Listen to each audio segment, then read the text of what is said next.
नमस्कार. पत्रकार हेमंत सुशीला श्रीराम जोशी.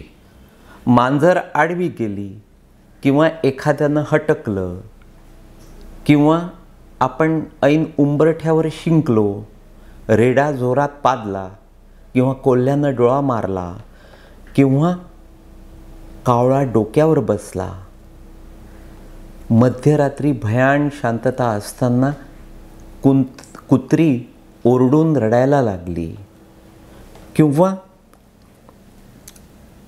जर एखाद्यानं महत्त्वाच्या कामाला जाताना हटकलं, हे सारे प्रकार समस्त हिंदू अशुभ समजतो. अलीकडे माझा मुलगा विक्रांत 4 दिवस त्याला अन्न गोड लागत नव्हतं. शेवटी विश्वासात घेऊन मी त्याला विचारलं की हे असं का घडतं आहे. तर तो म्हणाला, मी फडणवीसांना भेटायला गेलो होतो आणि गप्पांच्या ओघात त्यांनी माझ्या खांद्यावर चक्क हात ठेवला, म्हणून मला अन्न गोड लागत नाही. विक्रांत जे म्हणाला त्यात तथ्य आहे. शरद पवार आणि देवेंद्र फडणवीस ज्याच्या खांद्यावर हात ठेवतात त्याची उलटी गिनती त्या दिवशीपासून सुरू होते. जेव्हा उद्धव ठाकरे महाआघाडीमध्ये सामील झाले आणि त्यानंतर लगबगीनं 8-10 वेळा शरद पवार याच उद्धव ठाकरे यांना मोठ्या प्रेमानं भेटले, त्यांच्या खांद्यावर अनेकदा हात ठेवला, तेव्हाच मी माझ्या मित्रांना सांगून टाकलं किंवा तुम्हालाही आठवत असेल व्हिडिओतून पण मी सांगितलं की यापुढे उद्धव ठाकरे यांची देखील उलटी गिनती सुरू झाली आहे. उद्धव यांचं नेतृत्व आणि त्यांची शिवसेना रसातळाला गेली तर मला फारसं आश्चर्य वाटणार नाही, कारण शरद पवारांनी त्यांच्या खांद्यावर एकदा नव्हे तर चक्क अनेकदा हात ठेवला आहे. शरद पवारांनी उद्धव ठाकरेंच्या खांद्यावर हात ठेवला आणि त्यांचा बघता बघता राजकारणात थेट भारतभूषण किंवा भगवान दादा झाला. म्हणजे ज्या उद्धव ठाकरे यांनी राजेश खन्ना पद्धतीनं राजकीय आयुष्यामध्ये एकाच वेळी सुवर्ण काळ बघितला, त्यांना आता त्यांच्याच हयातीत सूर्यास्त बघण्याची वेळ आली आहे. याच पद्धतीची वेगळी सवय त्या एकनाथ शिंदे यांना आहे. म्हणजे एकनाथ शिंदे यांना भेटायला गेल्यानंतर ते ज्या व्यक्तीला दारापर्यंत सोडायला येतात याचा अर्थ ते त्या व्यक्तीला त्याच्या आयुष्यातल्या महत्त्वाच्या पदावरून घालवायला दारापर्यंत आले आहेत. एकदा ते असेच राधेश्याम मोपलवार यांना दारापर्यंत सोडायला आले. दुसरेच दिवशी हे मोपलवार कायमस्वरूपी समृद्धीतून पायउतार झाले. हाच प्रसंग अजितदादांच्या बाबतीत देखील घडला. जेव्हा केव्हा अजितदादा मुख्यमंत्र्यांना भेटायला जायचे, 4-2 वेळा जेव्हा अजितदादांना एकनाथ शिंदे दारापर्यंत सोडायला आले, 5व्यांदा जेव्हा अजितदादा भेटायला गेले आणि दारापर्यंत सोडायला एकनाथ शिंदे जागचे उठणार, तेवढ्यात अजितदादा हात जोडून त्यांना म्हणाले, मला दारापर्यंत सोडू नका, कारण मला राजकारणात अजून आणखी काही चांगलं बघायचं आहे. तुम्हाला ठाऊक नसलेलं एक विदारक सत्य सांगतो, सत्य मांडतो. धर्मेंद्रचा गजब सिनेमा तुम्हाला आठवतो का? त्या सिनेमात धर्मेंद्रचा डबल रोल आहे. पहिला जो धर्मेंद्र असतो तो अत्यंत मवाळ साधा भोळा असतो. त्याचे नातलग, घरातले, गावातले गुंड हत्या करतात. त्यामुळे त्या धर्मेंद्रच्या साऱ्या इच्छा, आकांक्षा किंवा त्याचं रेखावर प्रेम असतं ते सारं काही अपूर्ण सोडून तो या जगातून निघून जातो.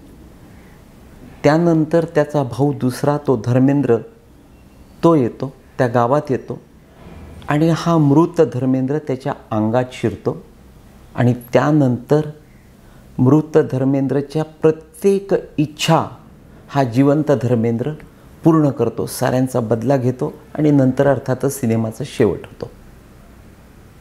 मला हा किस्सा तंतोतंत त्या आनंद दिघे यांच्यामुळे आठवला.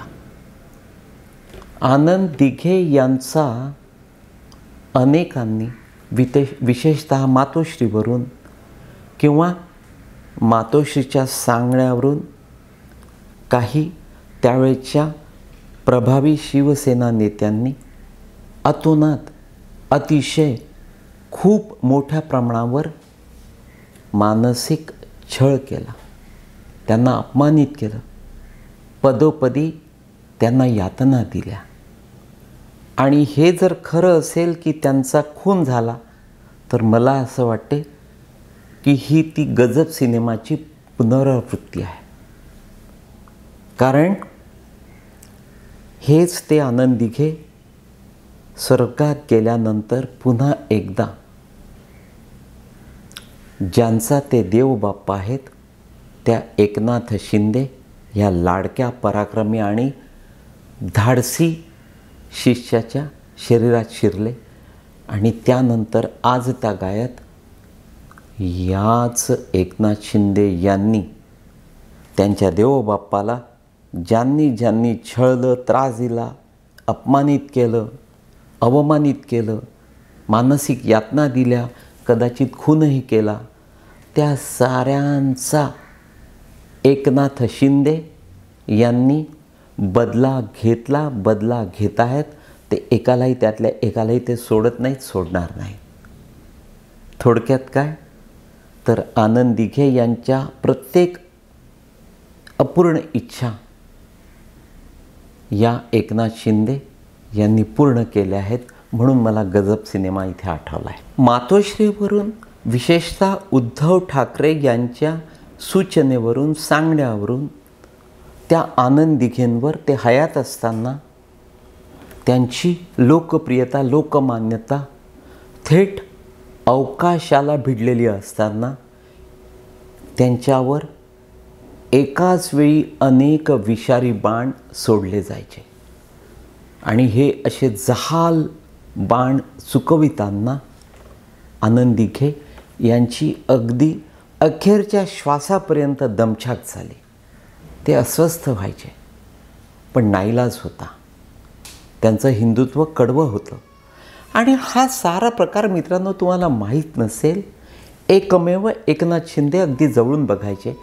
कारण आनंद दिघे रात्री 3 ते 4 वाजता झोपेपर्यंत हेच ते एकनाथ शिंदे त्यांच्या सभोवताली कायम असायचे, सावलीसारखे वावरायचे आणि या आनंद दिघे यांच्या यातना जवळून बघायचे, स्वतः सोसायचे. म्हणूनच आनंद दिघे यांच्या मृत्यूनंतर, हत्येनंतर अतिशय थंड माथ्याने, थंड डोक्याने याच एकनाथ शिंदे यांनी त्या ठाण्यातल्या आमदारकीपासून तर राज्याच्या मुख्यमंत्र्यांपर्यंत मजल दर मजल मारत नेमकं टोक गाठलं. आणि ते गाठत असताना आपल्या या देवबाप्पाला ज्या मंडळींनी छळलं, त्रास दिला, अतोनात अपमानित केलं, त्या साऱ्यांचा त्यांनी बदला घेतला, बदला घेत आहेत, चुन के बदला घेत आहेत. आणखी एक गुपित तुमच्यासमोर उघड करतो.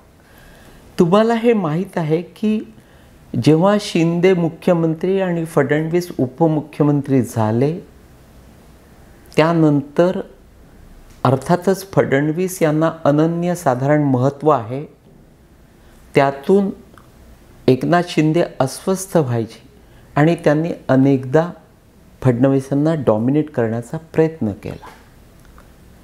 त्यानंतर नेमके अजितदादा आले, उपमुख्यमंत्री झाले, तेव्हा तर याच एकनाथ शिंदे यांची अवस्था एखाद्या कुटुंबात नव्यानं दुसरं मूल जन्माला आलं की जे मोठं मूल असतं ते ज्या पद्धतीनं त्या लहान मुलाला, लहान बाळाला हिडीस-पिडीस करतं, तीच नेमकी चिडकी अवस्था त्या दिवसामध्ये एकनाथ शिंदे यांची होती. आणि हा सारा प्रकार फडणवीस अस्वस्थ होऊन विचार करत बसायचे, बघायचे आणि त्यांनी त्यातून बेरजेचं राजकारण घडवून आणायचं हे मनाशी ठरवलं, तशी शपथ घेतली. त्यानंतर त्यांनी आपल्या कामातून, कर्तृत्वातून शिंदे यांना नेमकं दाखवून दिलं की माझी या राज्यासाठी कशी गरज आहे, आवश्यकता आहे. शिंदेंना देखील ते पटलं, कारण ते अविचारी नाहीत, ते देखील अतिशय बुद्धिमान आहेत. त्यानंतर आणखी एक घडलं. स्वतः फडणवीसांनी पुढाकार घेतला. त्यांनी 1 to 1 अजितदादा आणि एकनाथ शिंदे यांच्याशी चर्चा केली. तिघांचे आपापसातले गैरसमज कसे शरद पवार विशेषतः विरोधकांच्या पथ्यावर पडतील आणि आपला सत्यानाश होईल, आपलं कसं राजकीय नुकसान होईल, हे पटवून दिलं. त्यावर उदाहरणं दिली आणि त्या दोघांच्याही लक्षात आलं की हे सारं चुकीचं घडत आहे. मग तिघेही एकत्र जमायचे, गप्पा मारायचे, त्यातून त्यांचे गैरसमज दूर झाले. ज्यांचा एकमेकांवर अविश्वास होता ते सारे एकमेकांशी विश्वासानं वागायला लागले. आणि तुम्हाला नक्की सांगतो की या दिवसामध्ये अजित पवार, एकनाथ शिंदे आणि देवेंद्र फडणवीस या तिघांचे आपापसातले अतिशय घनिष्ठ, विश्वासाचे, प्रेमपूर्वक असे संबंध आहेत आणि त्यातून नक्की ते तिघं काहीतरी चांगलं घडवणार आहेत. अजितदादा, फडणवीस आणि एकनाथजी या तिघांचंही या दिवसातलं नातं सख्या भावापलीकडे आहे. म्हणजे तुम्हाला तर हे ठाऊक आहे की अजितदादांचा स्वभाव असा की स्वतःचं ठेवायचं झाकून आणि दुसऱ्याचं बघायचं वाकून वाकून. त्यामुळे अमुक एखादा निर्णय जेव्हा अलीकडल्या 4-6 महिन्यात मुख्यमंत्री या नात्यानं एकनाथ शिंदे घ्यायचे, तो निर्णय किंवा अमुक एखादा निर्णय घ्यायचा झाला की ते त्यावर विचारविनिमय करण्यासाठी तो निर्णय घेताना अजितदादा आणि फडणवीसांना विश्वासात घ्यायचे, त्यांच्याकडे एक टिप्पणी करून पाठवायचे. दोघांनी वाचल्यानंतर ते एकमेकांकडे बघून आधी मनसोक्त हसायचे, कारण एकनाथ शिंदेंनी घेतलेला निर्णय तसा लोकोपयोगी असतो, परंतु शासनाला त्यात विचार करावा लागतो, त्यात आर्थिक गणित असतं. पण तरीही अभ्यासू आणि अनुभवी अजितदादा, फडणवीस त्यावर विचारविनिमय करायचे आणि त्यातूनच या तिघांनी झटापट सारे लोकोपयोगी निर्णय घेतले, लोकांच्या टाळ्या मिळवल्या, निर्णय अंमलात आले. मित्रांनो, आणखी एक सांगतो, माझं वाक्य लिहून ठेवा, लक्षात ठेवा.